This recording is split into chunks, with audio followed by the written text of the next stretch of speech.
When students or museumgoers are asked to name examples of art from ancient times, they frequently list examples from Egypt, Greece, or Rome.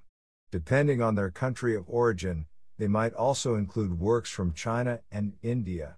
Historians generally consider the ancient period of Egypt to be from about 3150 BC to 332 BC, that of Greece from 1200 BC to 600 AD, and that of Rome from about 800 BC to 600 AD.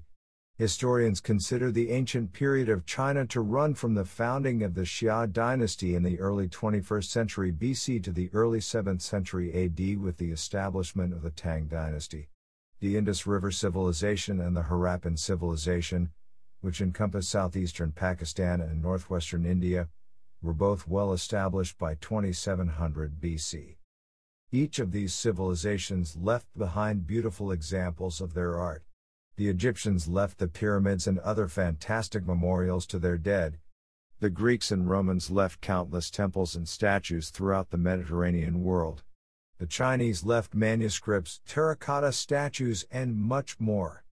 The Indus River civilization left elaborate statuary and a primitive written language. The oldest of these examples, as we can see, are those from ancient Egypt, which in some cases are approximately 5,000 years old. However, all of the above examples are quite young when contrasted with the civilizations that developed in Mesopotamia, the lands of present-day Iraq and Kuwait.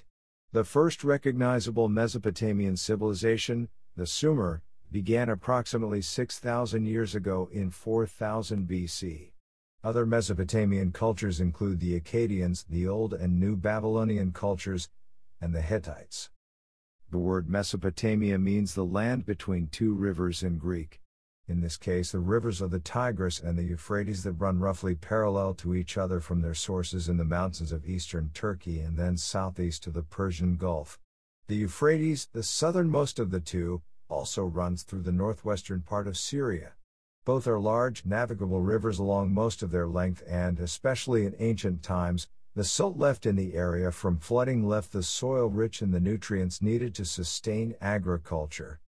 For thousands of years before the rise of the Sumer, people's main concern was survival. One result of man's slow shift from existing in traveling bands of hunter-gatherers to settled cultures that relied on agriculture and the domestication of animals for food was that for the first time not all members of society were required to grow or provide food. People became government officials, craftsmen, and artists, among other things. As these civilizations developed, artists, often at the direction of the rulers and priests above them, began to portray the world around them, their ideas about the afterlife and the realms of the gods, and glorify their leaders. Here we will list 9 of the greatest works of art of the ancient cultures of Mesopotamia. Number 9. The White Temple and Great Ziggurat of Uruk. Located on the Euphrates in what is now southeastern Iraq, Uruk is home to perhaps the Sumerians' most important temple to the gods, the White Temple and Great Ziggurat. Uruk was a major city for early Sumerian culture and home to the great Sumerian hero Gilgamesh, who features in the famous epic poem of that name, one of the earliest examples of narrative that survives today. The remains of one of the most important temples of ancient Sumer now bakes in the Iraqi sun. For tourists, historians and archaeologists, a great deal of imagination is required to picture the ziggurat as it actually was 5,000 years ago. Time, sun, wind, and erosion has taken its toll on the structure, but from writings and by archaeological extrapolation, we can build up a picture of what the structure looked like at the height of Sumer's power. Like many other cultures, the Sumerians believed the gods lived in the sky, so they constructed many of their temples on the highest point possible, and made them as tall as the building technology of the time allowed. A ziggurat is a stepped pyramid. In this case, it is a broad one with a large, flat area at its apex where a massive temple was erected. Here, priests would offer prayers and sacrifices to the gods, and receive messages from the deities themselves.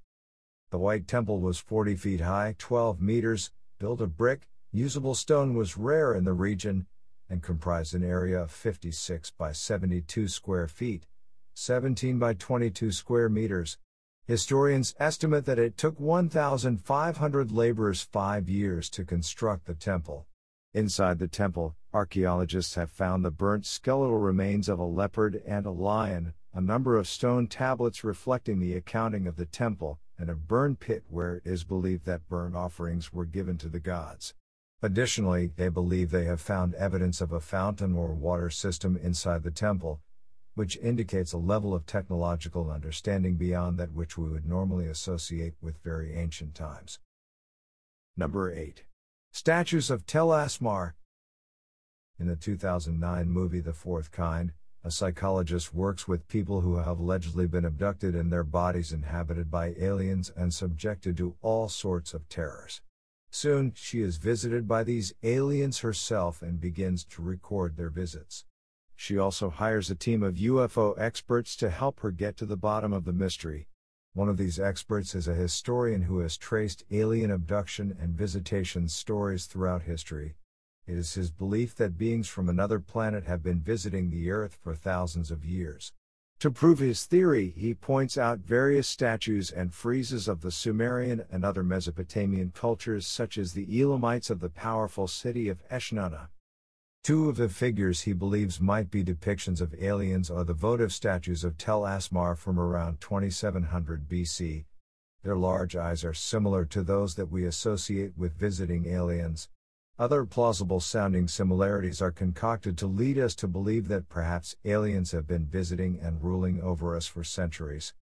The true story of the figures is this: just as worshippers light a candle and say a prayer to remember their loved ones in some Christian churches today, these statues represented the deceased. In many cases, names have been found on the bottom of the figures, along with a written prayer. The 12 figures of Tel Asmar, 10 men and 2 women, were found close together in a temple area. It is believed that the wide, alien-like eyes of the statuettes were to make sure that they were able to see any messages or responses given by the gods, no matter how small or subtle. 8 of the statues are made from gypsum, 2 from limestone, and 1 from alabaster. The dark, oversized eyes are made from bitumen coal, and one figure's pupils are made from lapis lazuli. The beards of the men and other dark markings and shadings on the figures were also inlays of bitumen coal. Number 7. The Standard of Ur. Found in the 1920s by British archaeologists, Iraq was then governed by Britain. The Standard of Ur is a beautiful piece of art that is 4,600 years old. The standard is actually a mosaic, not a piece of cloth, as the name would suggest. Though much of the piece has been lost to time and thieves, a significant portion of it exists today in the British Museum in London. The standard is made from red limestone and lapis lazuli, which forms the blue background. These materials were not cheap, and the mosaic was prepared for the tomb of a king, Pabalsag, who died around 2550 BC. The mosaic is a partial story of his life and reign and gives us an insight into Mesopotamian culture. Originally believed to be covering a hollow four-sided box, the mosaic is actually quite small, 8.5 inches wide and 19.5 inches long, but provides great detail about aspects of life in ancient Mesopotamia. The 2 surviving fragments have been labeled War and Peace. The first shows the king, a 2-dimensional, towering figure, viewing a procession of naked prisoners, some of them wounded, being marched past his chariot. Mesopotamian soldiers are shown in their helmets with weapons at the ready. We also see a number of horse-drawn chariots. From these images we know what these soldiers wore, and with what, and how, they likely fought. The horses lack bits in their mouths, as this was an invention that came 1,000 years later. Instead, they were directed by other means such as ropes along or inside the nose. Enemies are being paraded before them and are being trampled underneath the chariots. The other fragment piece again shows an outsized king at the head of a banquet, which includes a singer, a lyre player, fish and other animals, as well as various fruits and vegetables. Number 6. The Victory Stele of Naram-Sin. Another of the ancient Mesopotamian cultures was that of Akkadia, which ruled much of Mesopotamia from approximately 2334 BC to 2154 BC. The Akkadians controlled most of the length of the navigable parts of the Tigris and Euphrates rivers, which gave them great power. Like other civilizations throughout the centuries, the Akkadians erected monuments in honor of their great kings and warriors and, in the process, elevated them to a sort of godlike status. The victory Steely of Naram-Sin commemorates the triumph of the Akkadian king Naram-Sin over the Lulubi who lived in the Zagros Mountains of present-day Iran. We can tell a lot about King Naram-Sin just from looking at this stele. Most of the military/triumphant friezes of Mesopotamia and later are horizontal, with the king marching or riding at the front or rear of a procession of soldiers, priests, and/or prisoners. In this case, the stele depicts the victory of Naram-Sin in an upward, semi-triangular fashion, with the king at its apex and much larger than the figures below him, which decrease in size as you go closer to the bottom of the stone.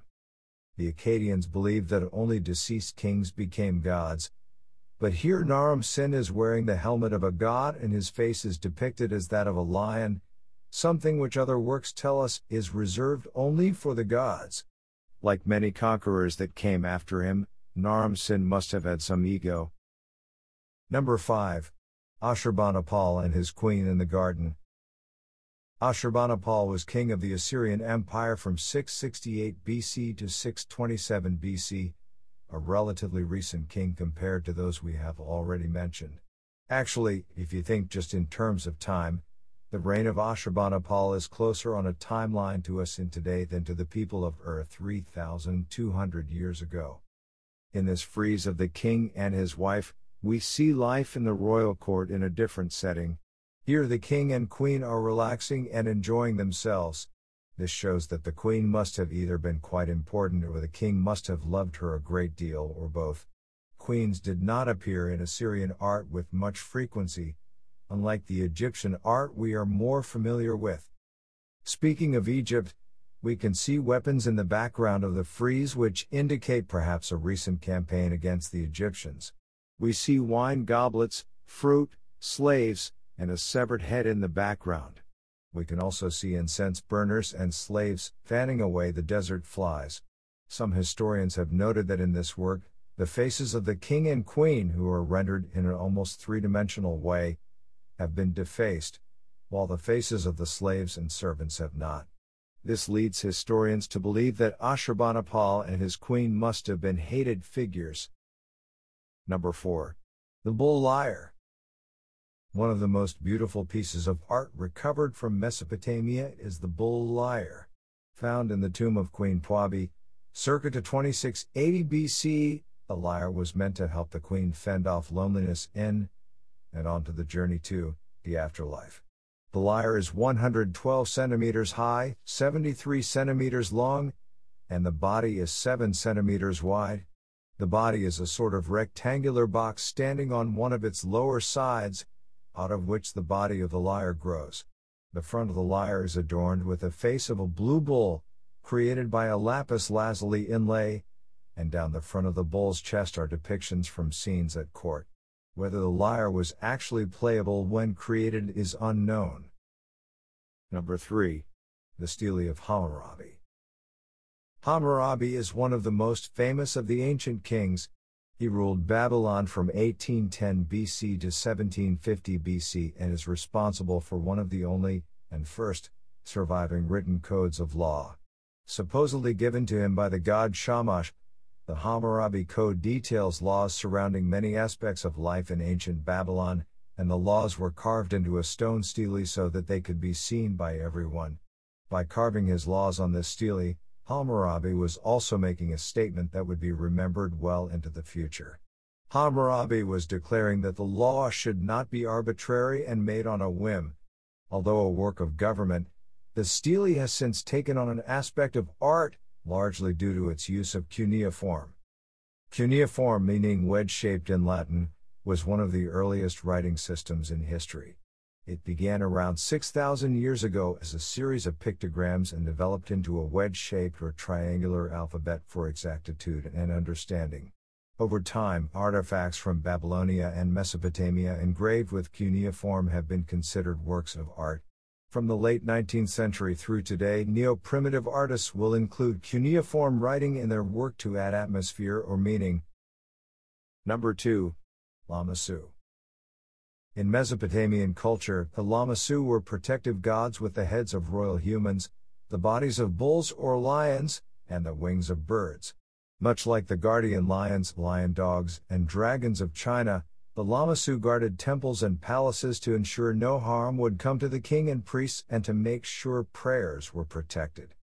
The faces of the Lamasu, and there are a number of them still in existence, are what most people associate with the appearance of Mesopotamian rulers or priests. They wear a large mitre-type hat with a flat top, something like the headgear of Eastern Orthodox officials, and a long square-ended beard spun into curls. In much the same way as we think of King Tut or the Sphinx as being typical of ancient Egypt, people often associate the face of the Lamasu with the rulers of Mesopotamia. Most of the surviving Lamasu figures are large and imposing. They were supposed to be, as they were the guardians of the temples and the gateways to the gods. The most famous pair of Lamasu, at Sargontu's temple at Khorsabad in northern Iraq, stand much higher and wider than the people. Another interesting fact about these bull or lion-bodied guardians is that they often have 5 legs. Number 1. The Ishtar Gate. The Ishtar Gate, reconstructed and displayed in the Pergamon Museum in Berlin since 1930, was created during the time of the longest reigning Babylonian monarch, Nebuchadnezzar II, 634 BC to 532 BC. Found on the north side of the ruins of Babylon in disrepair, the gate was reconstructed using original bricks and repainted. Today, the Ishtar Gate is considered by many to be the finest example of Mesopotamian art. The gate itself is large. It is 14 feet high and 100 feet wide. Its crenellated towers show an architectural mastery, and its gold and yellow mosaics indicated that one was passing through into a rich and powerful city. From remnants of dyes and paints, restorers believe that the Ishtar Gate was colored, or topped, with lapis lazuli. The lapis-colored paint was expensive and indicates the importance of the structure. It is believed that the Ishtar Gate was simply the last structure on a long road leading into the north side of the city. Historians and archaeologists believe that the road leading to the gate was lined with miniature castle towers, all crenellated like the top of the Ishtar Gate. Whether this was purely aesthetic, to protected archers, or both is uncertain.